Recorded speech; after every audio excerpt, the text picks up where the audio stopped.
જય શ્રી કૃષ્ણ. एकादशी महात्मा. हाँ साहब, હું એકાદશી મહાત્મા લઈને आपका सामने प्रस्तुत हूँ. योगिनी एकादशी, आषाढ़ माह का कृष्ण पक्षी एकादशी जो रहे वह योगिनी एकादशी कहवा है. और इन्हीं एकादशी को महात्मा वो पुस्तक अनुसार आपका सामने पढ़ीने सुनी रही हूँ, जसो पुस्तक में लिखे है असो का सोई.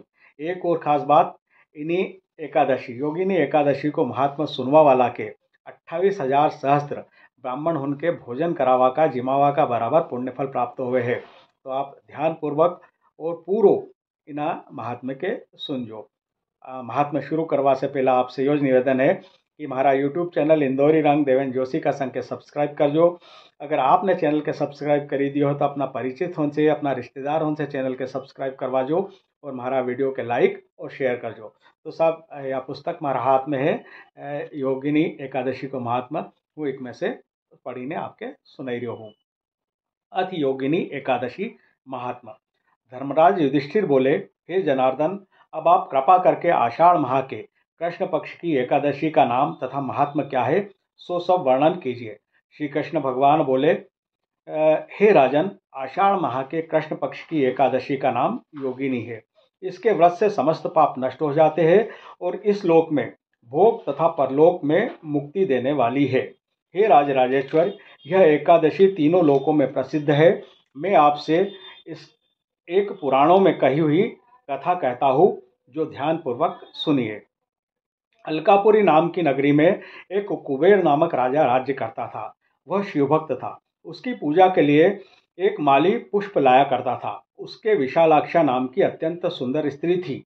एक दिन वह मानसरोवर से पुष्प तो ले आया, परंतु कामासक्त होने के कारण पुष्पों को रखकर स्त्री के साथ रमण करने लगा और दोपहर तक न आया.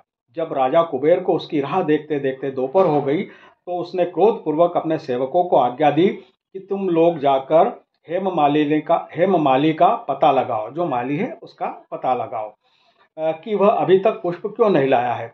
जब यक्षों ने उसका पता लगा लिया तो वे कुबेर के पास आकर कहने लगे, हे राजन, वह माली अभी तक अपनी स्त्री के साथ रमण कर रहा है. यक्षों की इस बात को सुनकर कुबेर ने हेम मालिनी को बुलाने की आज्ञा दी. हेम माली राजा कुबेर के सम्मुख डर से कंपाता हुआ उपस्थित हुआ और प्रणाम किया. उसको देखकर राजा कुबेर को महान क्रोध आया. उसने कहा, हे पापी, महानीच, महाकामी, तूने मेरे पूजनीय ईश्वर के भी ईश्वर शिवजी का भी अनादर किया है. इससे मैं तुझे शाप देता हूँ कि तू स्त्री का वियोग भोगेगा और मृत्युलोक में जाकर कोढ़ी होगा. कुबेर के शाप के प्रभाव से वह उसी क्षण स्वर्ग से पृथ्वी पर गिरा और कोढ़ी हो गया. उसकी स्त्री भी उसी समय अंतर्ध्यान हो गई. मृत्युलोक में जाकर उसने महान दुख भोगे, परंतु शिवजी की भक्ति के प्रभाव से उसकी बुद्धि मलिन नहीं हुई थी. वह हिमालय पर्वत की ओर चल दिया. वहां चलते चलते मार्कंडेय ऋषि के आश्रम में पहुंचा. वह ऋषि अत्यंत वृद्ध तथा तपशाली थे. उनको देखकर वह हेममाली वहां गया और उनको प्रणाम करके उनके चरणों में गिर गया. इसको देखकर मार्कंडेय ऋषि बोले कि तूने कौन से कर्म किए हैं जिससे तू कोढ़ी हुआ है और महान दुख को भोग रहा है. इस पर हेममाली बोला, हे मुनि, मैं यक्षदान कुबेर का सेवक हूँ. मैं राजा की पूजा के लिए नित्य प्रति पुष्प लाया करता था. एक दिन अपनी स्त्री के साथ विहार करते करते देर हो गई और दोपहर तक पुष्प लेकर नहीं पहुंचा. उन्होंने शाप दिया कि तू अपनी स्त्री का वियोग भोग और मृत्युलोक में जाकर कोढ़ी बन तथा दुख को भोग. इससे मैं कोढ़ी हो गया हूँ और महान दुख भोग रहा हूँ. अतः आप कोई ऐसा उपाय बतलाइए जिससे मेरी मुक्ति हो सके.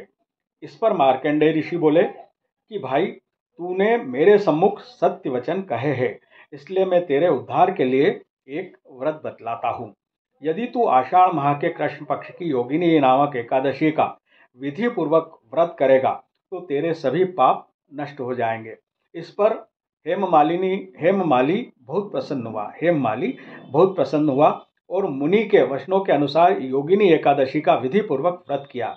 इसके प्रभाव से वह फिर अपने पुराने रूप में आ गया और स्त्री के साथ विहार करने लगा. हे राजन, इस योगिनी की कथा का फल 28 सहस्त्र ब्राह्मणों को भोजन कराने के बराबर है. इसके व्रत से समस्त पाप दूर हो जाते हैं और अंत में स्वर्ग की प्राप्ति होती है.